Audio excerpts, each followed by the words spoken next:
Good morning.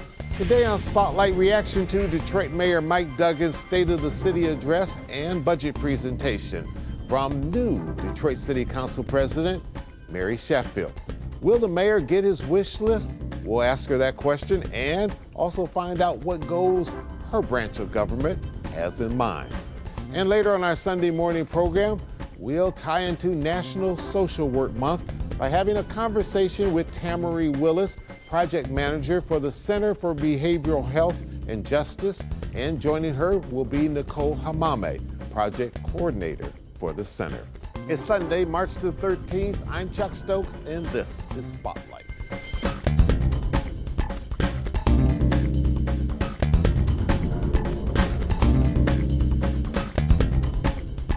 Madam President, thank you for joining us today on Spotlight. You're doing okay? I'm doing great. Thank you for having me. Good, and I guess I haven't seen you since you took over the big chair. We'll talk about that in just a little bit. But let's start with the mayor. He just delivered his State of the City address. Right before that, a couple days before that, he delivered his budget to the City Council. First of all, the address. Typical Mayor Duggan speech. Talked about everything and complimented everybody, and it sounded pretty kumbaya. Your reaction to the speech? I mean, you know, State of the Cities are always feel-good speeches. There's only so much that you can talk about, but it was good to hear the amount of opportunity that is available in our city. I think that we can all agree that we've made some progress in Detroit. And to hear about the opportunities from a job standpoint to the standpoint of more inclusion for African-American developers to be able to rebuild our city was really great to hear. I think if I could have pointed out a couple of things, it probably would be about hearing more about neighborhood investments. I mean, you continue to talk about, you know, rebuilding downtown and these areas that are not really centered on our inner city communities. So but I'd love to hear a little bit more about, you know, the neighborhood focus and plan development within our communities. Also, the infrastructure issues that our city of Detroit is facing. I get a lot of calls still about what is the long-term goals and plans around infrastructure. And then also, you know, home ownership opportunities. A lot of the housing that we're talking about today is relative to rental units. But I really want to focus on how we can build more home ownership opportunities for our city as well. Absolutely. One thing that he started off with and spent a considerable amount of time on was sort of the historic preservation aspect of what's going on in the city. Certainly talking about knocking buildings that couldn't be saved down, but a number of buildings that could be saved, and renovation, refurbishment is going on. You're pleased with that? Most definitely. I think, you know, a part of rebuilding our city is not just tearing homes down, but we have a lot of historic, beautiful structures. In fact, Detroit has some of the oldest housing stock in the country. And so being able to preserve and rehabilitate some of our historic sites, I think is amazing. And I think a lot of Detroiters want to see that. And so I was glad to hear that he highlighted not just the amount of homes that we've demolished, but the amount that we've been able to save and repurpose as well. Sure. Madam President, as you said, speeches are nice, but where the rubber really hits the road is in the dollars and cents. The mayor presented his wish list to the city council, $2.4 billion budget, $115 million more than last year's budget. Is he going to get what he wants from this city council, a relatively new Detroit City Council? A lot of new faces. Yeah. And so we will see. The work really begins over the next month. We have 46 budget hearings that we will hold over the next several weeks. And that is when we really get into details. Each department comes before council. We get a chance to question them, to ask questions, and to be able to move and shift money based on some of council's priorities. And so we will see what the new members, what their priorities are and how things move forward during the budget time. I do want to say it was good to hear that we are continuing to prioritize our retirees. There was a one-time $30 million allocation in this budget to make sure that we're preparing for this financial cliff that's going to take place in 2024. But anything around safer neighborhoods, I know transit is a huge issue. that we constantly hear about, and really infrastructure and neighborhood policing are some priorities that I know council members are going to be really pushing for. Do you see any potential red flags that you say, I'm not sure the council's going to buy that, and we may have to go head to head on that before it happens? I don't really necessarily see red flags. I do see possibly some shifting of priorities, some money maybe moving from one area to another. Again, we hear a lot about transit. There was only $5 million added to paratransit, but not necessarily improving some of the services on our regular lines that we see throughout the city of Detroit. We have a huge priority on this council regarding gun violence. And so I know that there may be a push to fund more programs that are addressing the root causes of gun violence, like conflict resolution and just some of our basic kind of quality of life issues that help really breed the crime that we see. And so it's going to really just be, I think, more shifting of priorities to make sure that we're addressing the needs and the desires of City Council. All right, we need to take a quick little pause for the calls. We'll come right back. I want to get some feedback from you because you held a bunch of virtual hearings with the community leading up to all of this, and I want to know what you heard from the citizens. We'll be right back. Stay with us.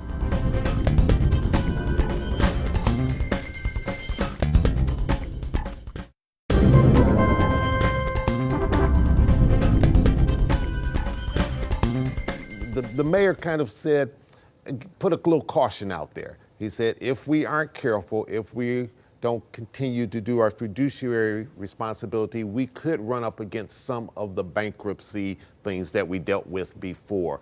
Do you agree with that? I came right at the beginning of when the bankruptcy took place, and so I was able to see kind of both sides of this. And now we're in what we call passive oversight, where the Financial Review Commission is not necessarily active because we've been able to balance our budget for so long.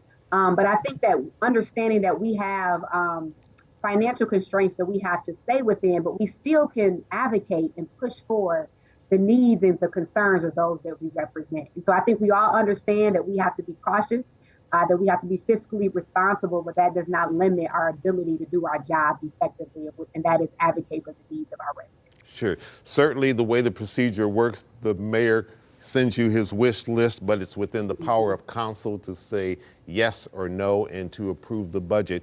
What are you hearing from the public? Because you held, I can't remember the exact number, I want to say 5, 6, 7, 8 different virtual hearings in different districts. Yeah, so great turnout from the residents virtually. Primary number one was community outreach around community development programs, tax abatements, and more kind of benefits for long-term Detroit residents.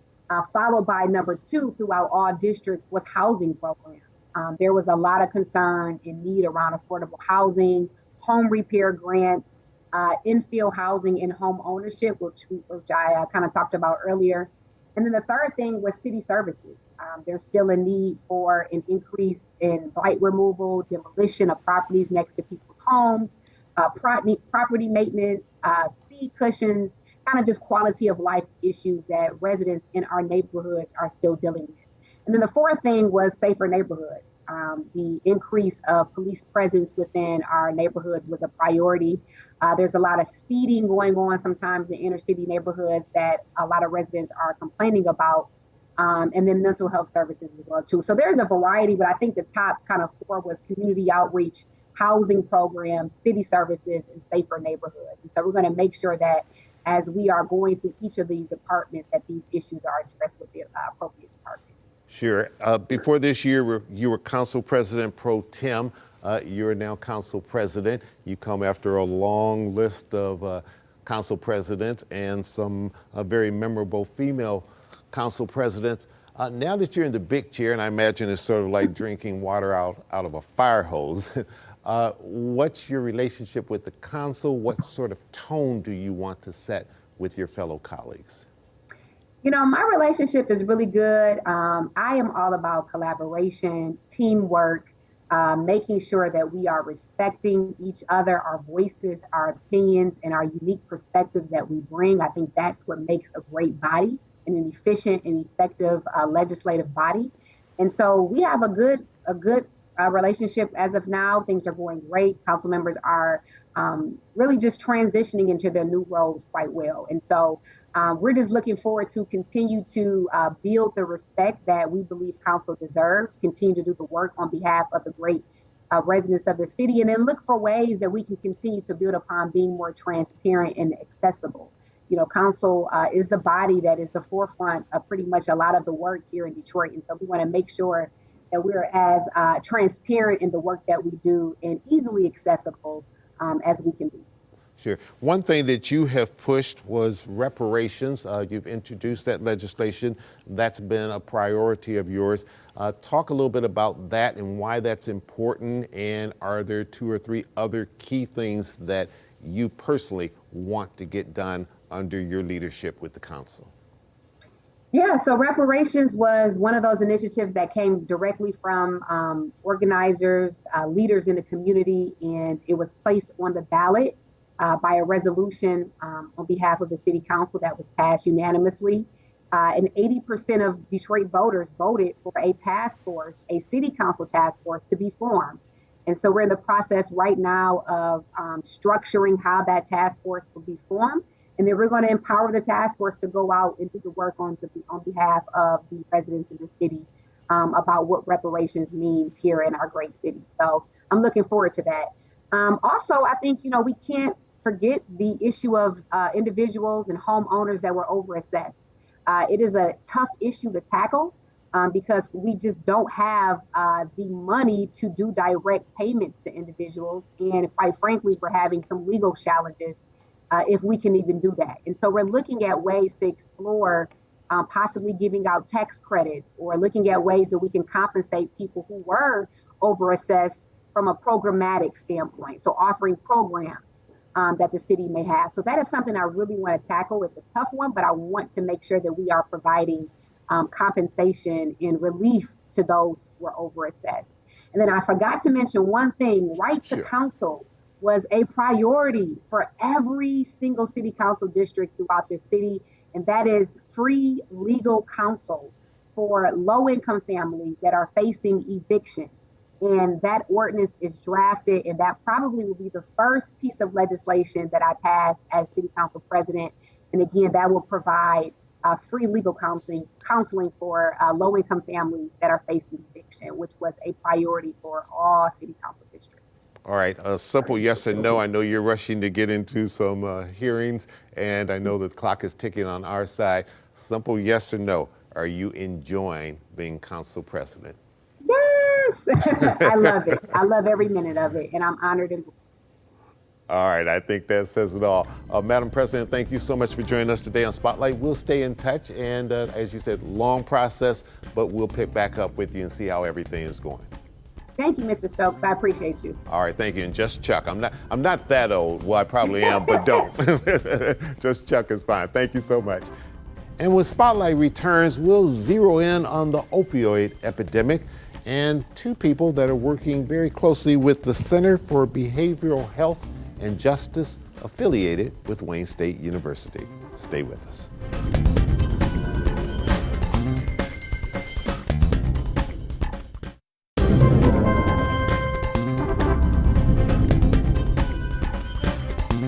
I'm going to start with you, Ms. Willis.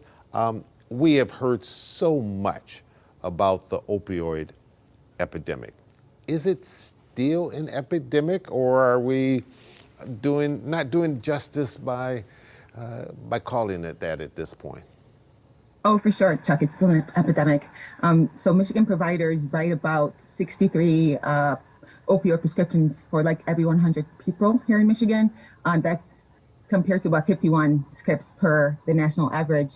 And so the CDC also reports that, Michigan, 78% of the drug overdoses here involved at least one opioid. And so approximately 5 Michiganders die each day, which is about 2,000 per year, Chuck, due to an opioid overdose. And we kind of see an increase that happened starting with in 2020 with the pandemic. And so with an increase in deaths related to overdose. So the stats are all kind of pointing towards this is kind of still being a really strong issue in Michigan and across the country. Okay, I can't call you doctor yet. You're working on that PhD, but I understand that after about July, I'll be able to officially call you doctor, correct? Correct, yes. All right, very good. Ms. Hamame, let me ask you, because the dean is not here with us, the dean of the School of Social Work at Wayne State University, and her name, of course, is Dr. Cheryl Kubiak, but she founded the Center for Behavioral Health and Justice, which is also affiliated with Wayne State University. You're the project manager on that. Tell us a little bit about this center. What's the purpose?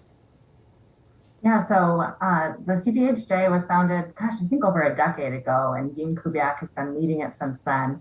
And the purpose is really to do research and evaluation where the criminal legal system intersects with behavioral health needs. So we've done lots of work with jails around the state. The number is always changing, but I believe we're in about 26 jails currently, assisting them with implementing evidence-based programs, evaluating their effectiveness, trying to get people connected to the treatment that they need. We're just getting ready to kick off National Social Work Month, and certainly social work touches every sector of our society. Your concentration right now is on the jail or prison population. When you tell people that, are they sympathetic? Are they empathetic? Or do they take the attitude of, well, these are people that run afoul of society, so why should I have great concern for them? Ms. Willis? Well, yes, the profession of social work is kind of founded on the ecological system perspective, which kind of focuses on the person and environment, right? And so we are trained to understand the various intersectionalities that create social problems. So nothing just happens in a vacuum. Addiction doesn't just happen overnight, right? There are various issues such as untreated trauma from childhood, oftenly sociodemographic factors, and environmental exposure that might expose someone to kind of become higher risk of drug use. The data in the center kind of talks about, particularly in our reentry program, that 95% of those we work with have a lifetime history of trauma. And so to kind of say, these people are just, criminals or what have you, or they're just drug addicts.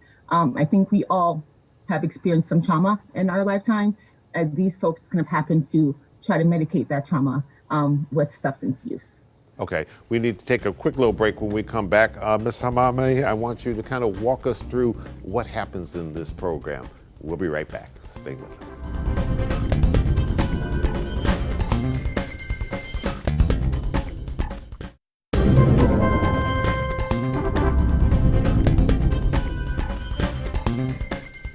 Nicole Hamame, how does this program work? Sort of take me step by step in an abbreviated form. Yeah, so we talked a little bit about opioid overdose. And the reason why we're looking at this in jails is because people who leave jails and prisons are at a really increased likelihood of overdosing once they come back to the community. Some research shows that it could be up to 120 times more than the general population. So we're trying to get people connected to evidence-based treatment while they're in jail, and then also making sure that they continue that treatment once they're released to prevent overdose in our community. And also, it's a great opportunity to meet people where they're at and connect them with treatment, sort of when they're in a captive setting, right? An opportunity to catch people, connect them to these resources, and then make sure that they continue those services once they're released. Sure. Ms. Willis, has this problem gotten better, worse because of the pandemic, the health pandemic that we've been going through, or are they not related at all? Oh no, Chuck, we've definitely kind of seen an increase in these issues with the pandemic. And so the COVID-19 pandemic kind of precipitated social isolation, right? And also we kind of saw breakouts in facilities as well. And so we kind of see facilities kind of on lockdown without people kind of being able to kind of go in and provide services to these individuals. And so with social isolation, studies have shown that kind of increase substance use among those who are in the community. And for those who are incarcerated currently, with the lockdowns in the facilities, that hindered the ability for service provision to continue. And so those who are most in need of services in the facilities are often sometimes unable to get the services. So definitely the pandemic really exacerbated a already deadly problem. Sure.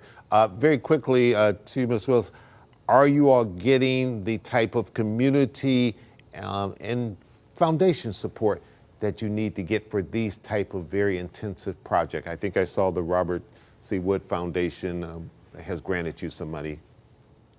Yeah, so we have several funding streams. I think the program Nicole runs or manages kind of gets funding from both the federal SAMHSA funds that trickles down through MDHHS, as well as foundation funding. My particular reentry program receives funding from SAMHSA through the state opioid response funds. And that program specifically is for helping individuals who are currently incarcerated about 3 months before their release and about 6 months in the community. And we partner with the CMHs in the community providers that help provide those services. So we definitely have several funding streams that are kind of contributing to helping assist us in the work we're doing. Sure. Nicole, you get the final word. If you're looking out that audience virtually and you could give them a wish list, what is it you need most to be able to get a handle on this epidemic? What would it be? Well, in terms of jails, we really would like to see more jails get on board with offering medication-assisted treatment. It really is the gold standard for treating opioid use disorder and is extremely effective at preventing overdose. We've worked with about 5 jails to implement this specific program over the past couple of years. We've got 3 more on our radar for this year and hopefully 3 more for the next several years each year.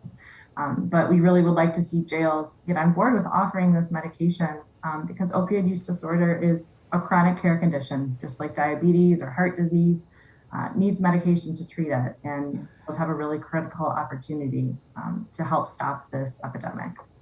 All right, Nicole Hamame and Ms. Willis, thank you so much. Tamari Willis, appreciate you joining us on Spotlight. Next time I see you, it's going to be Dr. Willis, right?